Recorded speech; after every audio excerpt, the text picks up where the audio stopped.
శ్రీకా శ్రీకా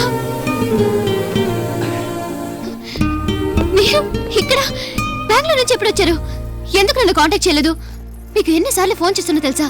please leave a message అని answer message చెప్తూనే ఉంది. నన్ను వదిలేసి ఎక్కడికి వెళ్ళారు? వీరు మిస్టర్ శ్రీకాంత్. వీరిని నేను పెళ్లి చేసుకోబోతున్నాను. నమస్కారం సార్. ముహూర్తం టైం అయిందమ్మా, పూజ ప్రారంభించాలి. రండి వెళ్తాం.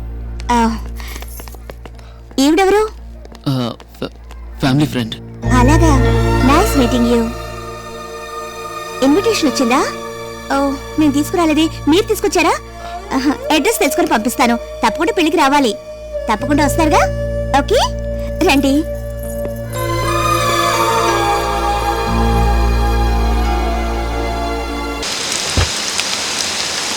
మీను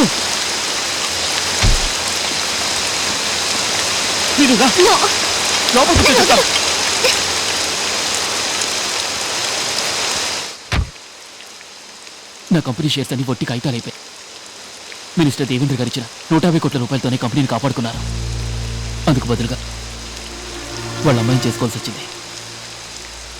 నన్ను మాత్రమే నమ్ముకున్నారు. హృదయం నమ్మలేదు మీరు. ఇప్పుడు సరే అని చెప్పు, ఎక్కడికైనా పడిపోయి పెళ్లి చేసుకుందాం.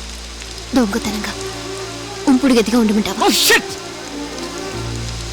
అర్థం చేసుకోవే, నా స్వార్థమే నాకు ముఖ్యం వరకు. నేను నిన్ను పెళ్లి చేసుకుంటే ఎంతమంది ఆడవాళ్ళ తాళు తీకుండేవి, ఎంతమంది సూసైడ్ చేసుకునేవాళ్ళు. వాళ్ళని కాపాడే దారి పేదరికం వల్ల రక్తాన్ని అమ్మి కుటుంబాన్ని కాపాడుకోవడం తప్ప, కిడ్నీ అమ్మి పిల్లల్ని చదివించుకోవడం తప్ప? నమ్మిన వాళ్ళని కాపాడడం కోసం నన్ను నేను అమ్ముకున్నా, అది మాత్రం తప్ప.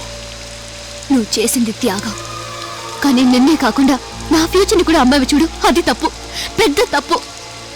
దానికి నీకు ఎలాంటి హక్కు లేదు. మీను, మీను నా మాట విను. మీను, మీను, మీను.